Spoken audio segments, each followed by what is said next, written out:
좀 전에도 말씀드린 것처럼 몽골은 아직도 90%가 그 티베트 불교인입니다. 네, 원래 94%였는데 28년 한국 선교사님 통해서 28년 지금 복음이 증거되고 있는데 4%가 기독교인으로 지금 돌아왔습니다. 그리고 국가적으로 지금 IMF로 지금 4년 조금 더 5년째 IMF 체제 아래에 있어서 경제가 굉장히 어렵습니다. 그래서 몽골 인구의 3.5%에서 4% 정도가 지금 한국에 나와 있습니다. 3개월 관광 비자 받아서 나와서 3개월 일하고 가면 한 달 월급 가지고 왔다 갔다 비행기 값, 자기 여기서 생활비 쓰고 2달치를 가지고 가면 몽골에 그러니까 한 16개월 정도 월급 받은 것과 같기 때문에 길을 쓰고 지금 한국으로 나오려고 합니다. 320만 인구인데요. 하루에 1000명 정도가 비자 신청을 합니다. 인구 비례를 한번 해보시면 얼마쯤 되는지 모르겠는데 굉장히 많아요. 그리고 그렇게 나온 분들이 3개월 이상씩 머무는 분들이 여기에 지금 한 4% 가까이, 한 12만 명 가까이가 지금 나와 있습니다. 경제적으로 어려운 게 저희들에게는 또 감사한 일인데 어떤 거냐니까 그렇게 나온 분들을 한국 교회가 굉장히 잘 섬겨주고 있어요. 몽골 부가 있는 한국 교회, 그다음에 몽골인들만 따로 모이는 몽골 교회에서 지금 한 120개 정도가 한국에 있는 걸로 파악을 하고 있습니다. 뭐 소규모부터 많이 모이는 교회는 300명까지 모이는 교회도 있다 그래요. 어쨌든 한국 교회가 그분들을 잘 섬겨서 예수 그리스도의 사랑을 섬김을 통해서 보여주었더니 그분들이 돌아와서 자기 가족들과 자기 민족들을 선교하는 선교사로 바뀌어져요.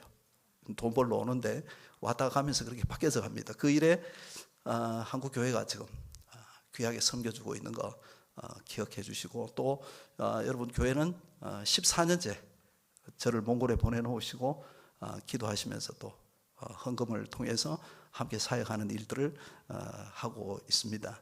그래서 다른 나라에 비해서 또 우리나라가 복음을 받은 것에 비해서 연도로 말하면 몽골에 일단 그 수적인 면에서 기독교인화 되는 속도가 우리나라가 복음을 받아들이는 속도보다 더 빨라요. 몽골이.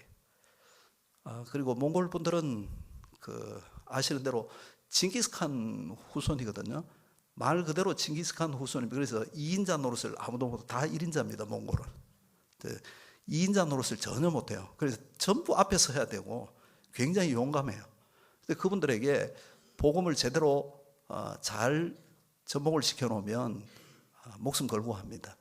유럽을 세계를 징기스칸이 군대로 점령했던 것처럼 아마 곧 복음으로 점령할 때가 올 거라고 그렇게 생각이 되집니다. 벌써 선교사를 파송합니다. 몽골이. 저희 교회에서도 다른 몽골 교회와 협력해서 터키에 몽골 여자 선교사님을 한 사람 보냈어요. 옛날 그 4세기에서 6세기까지는 지금 터키 민족이 몽골하고 같은 민족이었어요.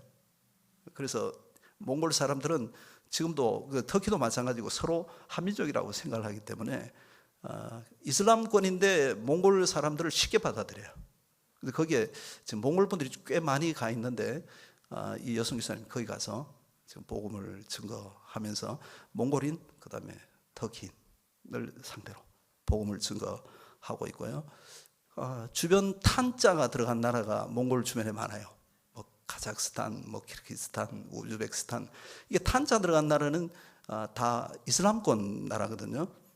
거기에 지금 몽골 분들이 많이 들어가서 복음을 증거하고 있습니다.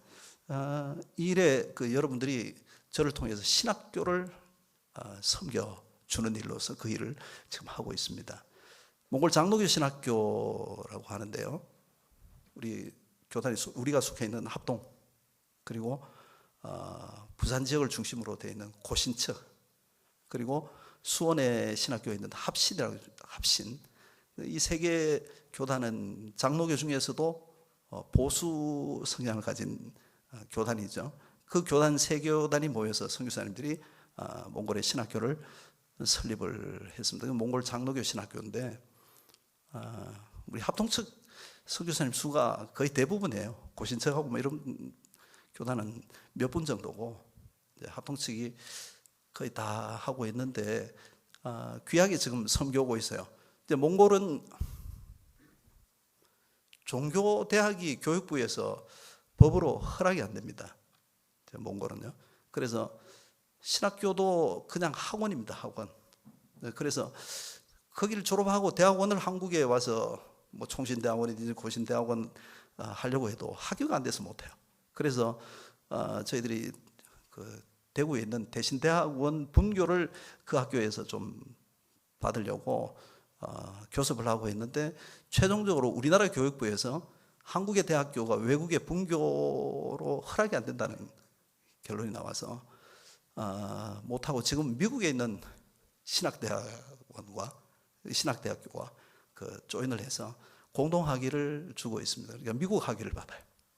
그래서 한국에 나오면 대학원을 할 수 있도록 그렇게 지금 만들어져서 한 4년 전부터 그 미국 학위와 동시에 주어지고 있습니다. 그런데 그 학교가 1월 25일 날 불이 났어요. 강의실 동이 다 불이 났는데 불 나면서 그 바로 직전에 도서관을 2층 지었는데 그 도서관에 책을 옮기기 위해서 박스에 다 집어넣고 옮기기 이틀 전인데 불이 나면서 책들이 많이 타버렸어요. 근데 탄 것도 탄 거지만 그 1월 25일 날이니까 몽골은 그날이 영하 한 42도 좀 될 때였거든요. 밤에 새벽 3시에 불이 났으니까. 그러다 보니까 이게 그 소방차들이 와서 불을 끌 때 물만 쓰는 게 아니고 물에 뭐 화학약품을 넣는 것 같아요. 근데 그게 들어가면서 책이 다 좀 망가져 버렸어요. 그래서 책을 일단 빨리 뭐 학생들이 봐야 되니까 교실은 임시로 도서관을 막 막아가지고 쓰고 있고 책은 그 불탄 거는 새로 살 수 있는 걸 좀 사고 근데 오래된 책을 살 수 없어요. 몽골에서 그 품절이 돼버리고 없어가지고 못 사고 우리 신학교가 출판한 책들은 다행히 많이 타질 않았어요. 3분의 2 정도는 이렇게 건져냈는데 모자라는 부분은 그 책을 출판하면서 자료를 우리가 가지고 있기 때문에 그 번역은 필요 없고 재출판 조금 하면 돼서 뭐 그렇게 하고 있습니다. 근데 감사한 것도 있어요. 원래 저희들이 그 신학교를 생각할 때 3년 뒤에 그 강의실을 건축하기로 생각을 하고 기도하고 있었거든요. 나무 건물이었는데 학생들 많이 올라가 삐그덕삐그덕 좀 위험했어요. 그래서 3년 뒤에 도서관을 일단 먼저 짓고 3년 뒤에 하자. 도서관 건축이 거의 끝날 부분인데 불이 나버렸어요. 지금 와서 결론적으로 말하면 하나님이 불 내셨어요. 가만 놔뒀으면 3년 뒤에 저희들이 할 수 있었을까 싶은데 3년 뒤에도 막막하죠. 뭐 선교지에 여러분도 비전관 건축해 보셨으면 알지만 교회가 현금 다 가지고 어떻게 건축을 합니까? 선교지는 더 하잖아요. 그것도 그 어떤 한 교회가 하는 게 아니고 선교사님들 모여서 자기 사역 두고 연합으로 하는 사역이니까 더더욱 신학교는 그런 경우가 있단 말이에요. 근데 3년 뒤라고는 이야기하고 기도는 하는데 어떻게 될지 그때 가봐야 알겠지 하는 생각을 하고 있었는데 하나님이 불러주셨어요. 그 덕분에 몽골 교회가 이번에 깜짝 놀랐던 것 같아요. 그 도서관 지을 때까지 한국 교회가 헌금을 좀 많이 해서 지었는데 신학교 불난 거는 한국의 도움도 받지만 우리도 해야 되지 않겠냐. 그 몽골 교회가 한 500개 교회 정도 되는데요. 초교파적으로. 초교파적으로 헌금을 해주셨어요. 자립이 안 되는 교회이기 때문에 헌금 뭐 그렇게 많지는 않아요. 근데 중요한 건 뭐냐니까 그 교인들이 다 기도하면서 신학교 건물에 위해서 기도해주고 헌금을 해줬다는 거예요. 그리고 우리 점촌하고 좀 가까운 대구 지역의 교회들이 헌금을 엄청나게 많이 해주셨어요. 극동방송의 어떤 목사님이 제가 그 신학교 분란 그 유튜브로 학교에서 이렇게 동영상으로 제작한 걸 좀 보냈더니 그분이 1시간 그 프로그램을 접어두고 아마 저희 신학교 분란 그에 관해서 이야기를 하셨던가 봐요. 그래서 뭐 대구에서 초교파적이죠. 개인도 하고 초교파적으로 해서 제가 알기로는 건축헌금 전체 한 5분의 2 정도가 대구에서 헌금이 되신 것 같아요. 근데 어떤 교회가 뭐 한 교회가 많이 한 게 아니고 개척 교회가 10만 원, 뭐 어떤 교회는 다음 달에 우리 월세 줘야 될 돈인데 신학교가 먼저 급한 것 같아서 보냅니다 하고 보내온 50만 원 뭐 이런 식으로 모아져서 거의 지금 빚이 갚아져 갑니다. 조금 남았는데 도서관 사실은 지으면서 빚이 많았거든요. 근데 그것까지 빚 갚을 수 있을 정도로. 그래서 제가 조금 전에 말씀드린 대로 하나님이 불러주셨다는 말이 그 말이에요. 원래는 8월 12일 날 완공이 돼서 모든 강의도 이루어지고 학교 사무실이 옮겨져야 되는데 1층만 완공이 되고 학생들만 옮겨져서 제가 나오기 직전에 수업을 진행하고 나오는데 2층은 아직 좀 덜 됐어요. 덜 됐는데 왜 덜 됐냐면 그 바닥 타일을 사왔더니 계산을 잘못했는지 1층은 다 깔았는데 2층이 좀 모자라서요. 그래서 그거를 몽골 안에서는 살 수가 없거든요. 중국 국경에 넘어가서 사서 가져와야 되니까 건축하시는 분이 가서 사서 똑같은 거를 보내고 오셨는데 배달하는 기사가 차와 실려 있는 걸 가지고 도망을 가셨어요. 지금도 아직 못 잡았어요. 근데 뭐 신학교 쪽은 책임이 없어서 나중에 배상은 받습니다. 그 택배 쪽의 회사 문제. 근데 이게 문제가 뭐냐면 한 달 반 이상을 지연이 돼요. 똑같은 물건을 사러 갔더니 없어요, 이게. 그걸 똑같은 걸 북경으로 하나를 보내가지고 북경에서 다시 몽골 국경으로 보내와서 넘어오고 뭐 건축하다 보니까 이제 아마 이번 주쯤 이제 거의 끝날 것 같아요. 한 달 반쯤 늦어졌는데 늦어진 거를 보면서 저희들 무슨 생각이었냐면 우리가 좀 들떴었다. 왜 그러냐면 너무 급작스럽게 막 하나님이 돕는 손길로 역사하시니까 우리도 모르게 교만해진 것 같아요. 그래서 하나님이 그 교만해진 걸 겸손하라고 아마 딜레이트를 시키면서 저희들에게 좀 신호를 보내셨다 생각이 들어서 우리 교만하지 말자. 그러고 지금 다시 초심으로 돌아가자. 그러고 돌아가고 있는 중입니다. 어쨌든 신학교는 그렇게 지금 되어서 진행되고 있고요. 제 개인 사역인 저희 교회는 올 1월 첫 주부터 몽골인 교회가 저희 교회 안에 생겨졌습니다.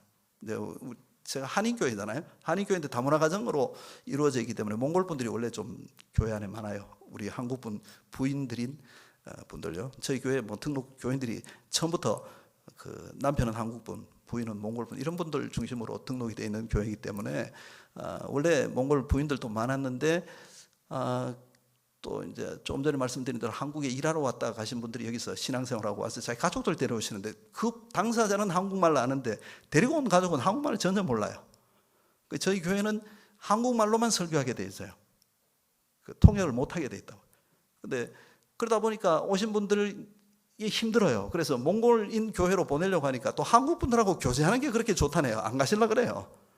찾아낸 방법이 도저히 안 되겠다 싶어서 마침 저희 교회에 몽골 분인데 그 한국 여자분하고 결혼한 반대로 된 그 다문화 가정이 있었는데 그분이 한국에서 신학교를 또 하셨대요.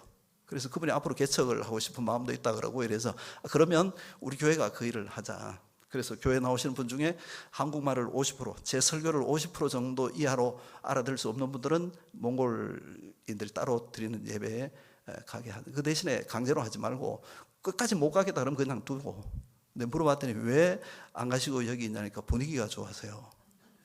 그러면 가셔서 그 시간에 똑같이 예배 드리고 점심 식사는 같이 올라와서 같은 공간에서 같이 하면 되지 않냐.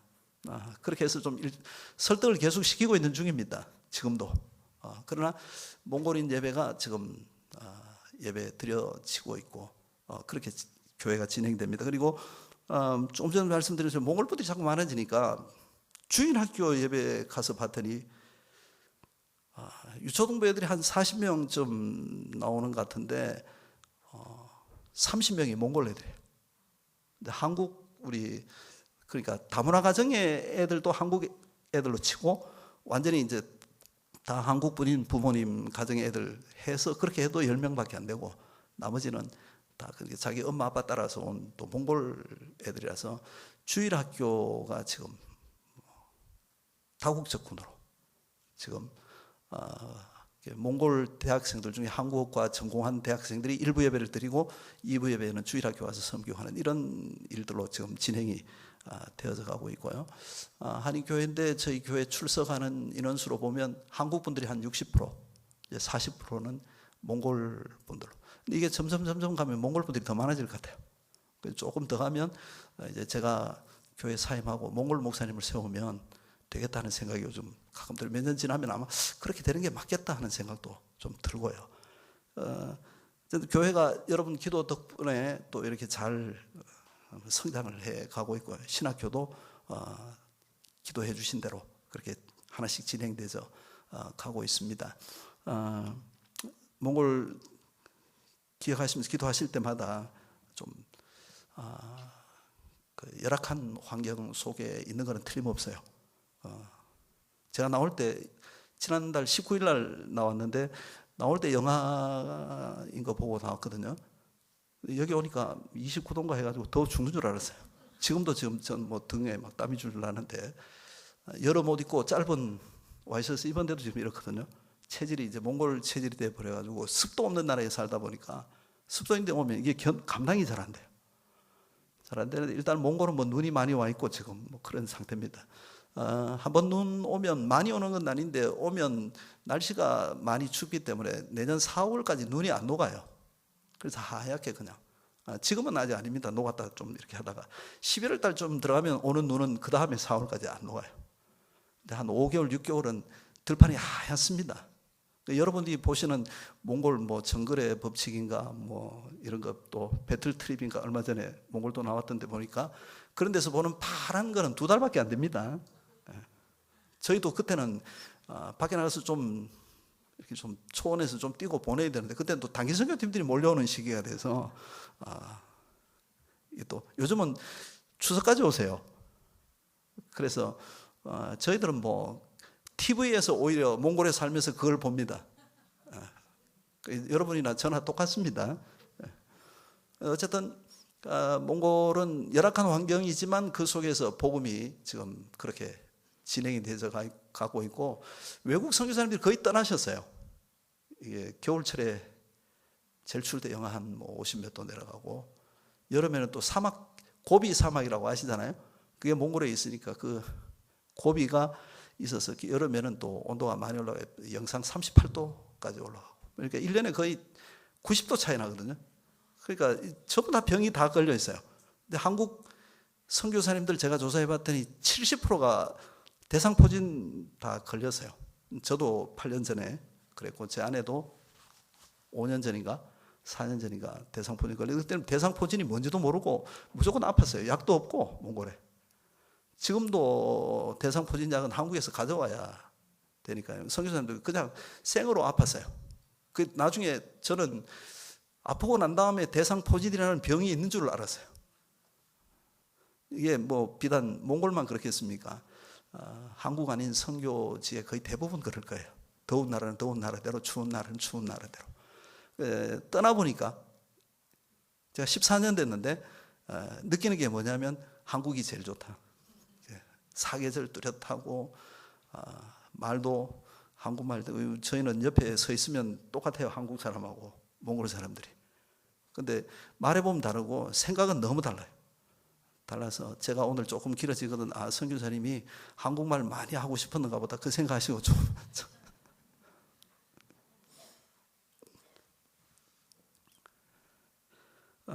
감사하게도 한국 선교사님들은 그 병이 들어도 지키고 계세요. 외국 선교사님들 병 들면 선교부에서 나오라 그러는가 봐요. 좀 다른 말로 하면 한국 파송교회는 병 들어도 거기서 순교하라 그럽니다. 되게 선교사로 왔는데 거기서 뼈 묻어야지. 가끔가다 생각해보면 이게 순교인지 개죽음인지 잘 모르겠다는 생각이. 그러나 다시 우리 생각해서 하나님께 건강 달라고 기도하는 거죠. 뭐 버틸 수 있는 건강만 달라 그럽니다. 견딜 수 있는, 거기서 견딜 수 있으면. 근데 왜 그러냐면 사명이 덜 끝나면 하나님이 있으라 그럴 거고, 사명이 다 끝나면 있고 싶어도 가라 그러시겠죠. 남겨놓은 거는 저희들이 해야 될 사명이 아직도 좀 남아 있겠다는 생각이 들고, 빨리 몽골 현지인들에게 그 교회도 신학교도 하나씩 이양이 다 되면 자연스럽게 하나님이 나오게 하시지 않을까 하는 그 생각을 가지고 지금 하고 있습니다. 기도하실 때 몽골뿐만 아니고 여러분들이 선교하는 모든 지역들, 그리고 점순제일교회가 아직 하진 않지만 앞으로 해야 될 세계 모든 나라, 200개쯤 됩니까? 세계 나라가 모든 나라를 품고 여러분들이 기도해 주시고, 그 가운데 선교사로 나가 있는 분들을 위해서 잊지 마시고 기도해 주시면 감사하겠습니다. 오늘 본문 잠깐만 제가 보겠습니다. 이 본문 내용은 12장 1절부터 읽어야 되는데 좀 길어서 13절부터 19절까지 읽었습니다. 근데 이 내용은 우리 잘 아는 대로 그 초대교회의 그 예루살렘 교회에 찾아온 위기 상황을 이야기합니다. 7장에 보면 우리 잘 아는 대로 스데반 집사가 첫 순교자로 주의 이름 때문에 죽죠. 그 다음 두 번째 순교자가 오늘 1절에 나와요. 그것도 이제 예수님의 12제자 중에 한 사람이 야고보가 죽어요. 세 번째 순교자가 나오기 직전이에요. 세 번째는 누구죠? 여기 본문에 보니까 누가 준비되어 있죠? 베드로입니다. 베드로.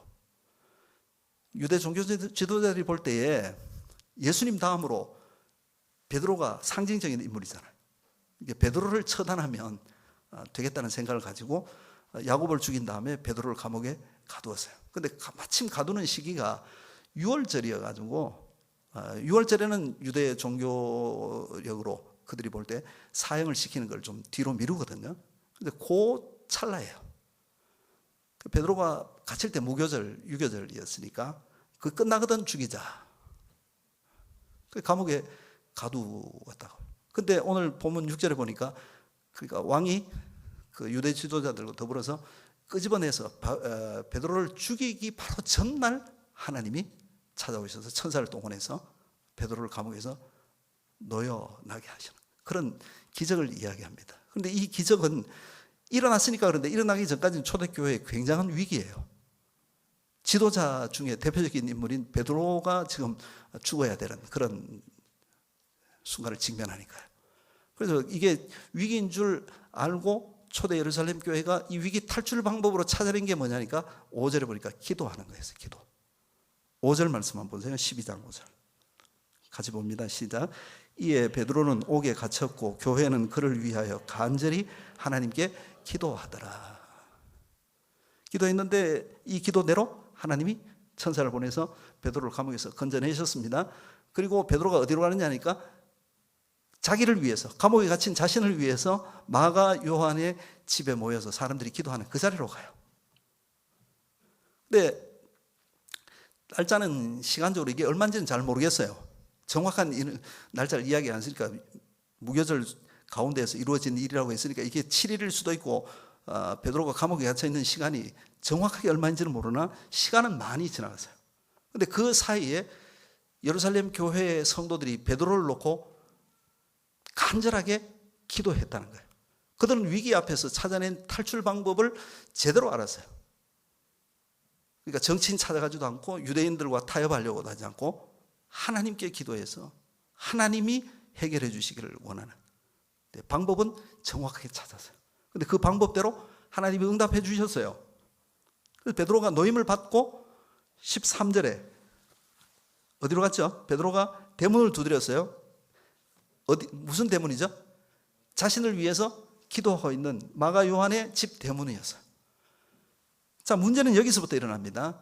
문을 두드렸더니 로데라고 하는 여자아이가 베드로의 말을 알아듣고 집 안으로 달려들어갔어요. 왜 달려들어갔냐면 우리 기도했던 대로 베드로가 풀려서 왔다는 거야. 응답받았다는 거죠. 근데 이 여자아이가 좀 실수한 게 있어요. 그건 뭐냐면 문 열어주고 들어가야 되는데 베드로를 바깥에 세워놓고 너무 급한 나머지 문을 열어주지 못한 채 들어갔어요. 그러니까 이걸 다른 말로 하면 어떤 거냐 하니까 기도하는 분들의 나중에 표현도 그런데 이건 이루어질 수 없는 상황에서 이루어진 일이었다는 거예요. 너무 당황스럽고 너무 감격스럽기도 하지만 이 일이 도무지 이루어질 수 없는 것 같은 일들이 이루어지기 때문에 너무 급하게 달려가서 이 소식을 전하기 위해서 문 열어주질 못하고 들어갔어요. 이 여자애만 그런 게 아니고 15절에 보세요. 자, 들어가서 베드로가 여기 왔다 그러니까 15절 같이 봅니다. 시작. 그들이 말하되 내가 미쳤다 하나 여자아이는 힘써 말하되 참말이라 하니 그들이 말하되 그러면 그의 천사라 하더라. 자, 이상한 말을 했어요. 기도했죠, 이분들이? 뭘 놓고 기도했어요? 베드로를 놓이게 해달라고 기도한 거 아닐까요? 하나님이 응답해 주셨어요. 베드로를 놓아주셨다고. 문 앞에 왔어요. 그래서 베드로가 왔다는 소식을 로데라는 아이가 기도하는 사람들에게 이야기하니까 야, 하나님이 우리 기도 들어주셔서 빨리 문 열고 데려들어야지 뭐해? 이래야 되는데 뭐라 그래요? 너 미쳤어. 기도자들이 지금 내놓을 수 있는 말이 아닌데 이걸 내놔요. 그리고 그래도 이 여자아이가 아니 진짜로 참말입니다. 그러니까 그 다음에는 뭐라 그래요? 두 번째쯤 말하면 들어야 될 거잖아요. 근데 그 다음에는 뭐라 그럽니까? 베드로가 아니고 베드로의 천사가 온 것 같은데 네가 착각을 했어. 이제 사랑하는 성도 여러분, 우리가 하나님 앞에 기도할 때도요, 초대교회 이 다급한 상황, 위기 가운데에서 기도하면서 하나님의 응답이 왔을 때 반응을 했던 예루살렘 교회 성도들과 같은 반응을 내놓을 때가 있어요. 하나님, 이건 기도는 하기는 하는데요, 굉장히 어렵거든요. 한번 생각해 보시고 하나님도 못하시면 말 안 하셔도 돼요. 우리 대놓고 그렇게 이야기는 안 해요, 하나님 앞에. 그럼 그게 아주 불경스럽다는 걸 알거든요. 그런데 우리 기도를 한번 가만 보세요. 가만 보면 하나님 굉장히 힘들어요. 기도해요. 왜? 내가 힘들거든요. 내가 생각해보니까 너무 힘들어요. 이거는 이루어질 수 없는 일이거든요. 그런데 하나님도 힘들다고 자꾸 생각을 해요, 우리는. 나하고 하나님이 다르다는 걸 우리는 몰라요.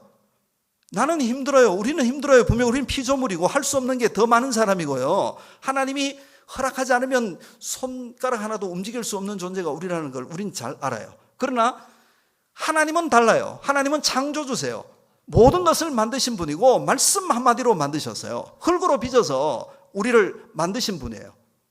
근데 그분께도 자꾸 어렵다고 생각을 해요. 우리가 어려우면 그분도 어려울 거야. 아니요. 우리는 너무 어렵고 힘들어도 하나님 그분은 모든 게 쉬워요. 하나님께는 어려운 게 없어요. 근데 우리 기도할 때에 하나님도 자꾸 어렵다고 생각하니까 우리 기도하면서 자신이 없어요.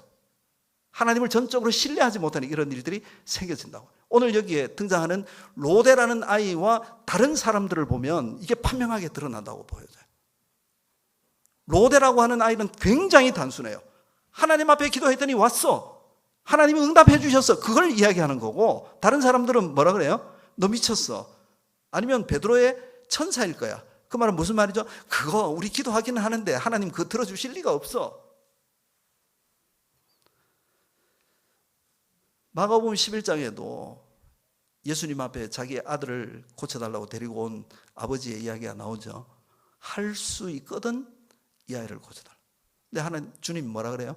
할 수 있거든이 무슨 말이냐? 믿는 자에게는 능치 못함이 없느니라. 시편 50편 15절 말씀에 보면 너는 환난 날에 나를 부르라. 그렇게 분명하게 말씀해서 환난 날에 나를 부르라. 그러면 어떻게 하냐? 내가 너를 건지리리. 네가 나를 영화롭게 하리라. 이게 무슨 말이죠? 환난 위기 가운데 해야 될 일은 하나님께 기도하는 거래요. 그럼 하나님이 들으신대요. 우리를 건지신대요. 네가 내 이름을 영화롭게 하겠다. 그럼 무슨 말이죠? 들어주신 하나님께 감사, 찬양, 영광 돌리겠다는 거죠. 그렇게 하라 그랬어요. 요한복음 15장 7절에도 너희가 내 안에 거하고 내 말이 너희 안에 거하면 무엇이든지 원하는 대로 구하라. 그리하면 이루리라. 하나님이 예수 그리스도가 우리에게 기도하면 응답해 주셔도 약속을 해 주셨어요. 그 약속을 받았다면 할 수 없는 분이 우리에게 약속하신 게 아니라 모든 것을 들어주실 수 있는 그분이 우리에게 약속하셨어요. 그럼 의심하면 안 돼요. 우리가 하나님의 뜻에 맞게 구하면, 여기 요한복음 15장 7절에 너희가 내 안에 거하고 내 말이 너희 안에 거하면, 이 말은 무슨 말이냐면 기도하는 자의 자세를 이야기한다고 보는데, 이건요 우리 개인적인 욕심이나 사리사욕이나 정욕을 위해서 구하는 게 아니에요. 내 안에 주님이 계시고 내가 주님 안에 있고 내 안에 주님의 말씀이 있다고 하면 주의 마음으로 구하는 거예요. 그럼 그 어떤 기도를 하나님 앞에 드리든지 하나님은 응답하시겠다고 약속을 하셨어요. 그 약속을 받은 사람이 저와 여러분이에요. 오늘 본문에 나오는 로데도 그 약속 받은 사람이고 다른 기도하던 사람들도 동일하게 받은 사람들이에요. 그런데 그걸 받고 기도했다고 해요. 오래 했어요. 간절히. 근데 가만 보면 하나님은요 많은 사람이 오랜 시간을 놓고 기도한다고 응답하시는 게 아니라는 걸 발견해요. 한 사람이라도 전능하신 하나님을 전적으로 신뢰하고 그분을 기대하면서 기도하는 사람, 그 사람의 기도를 들으세요.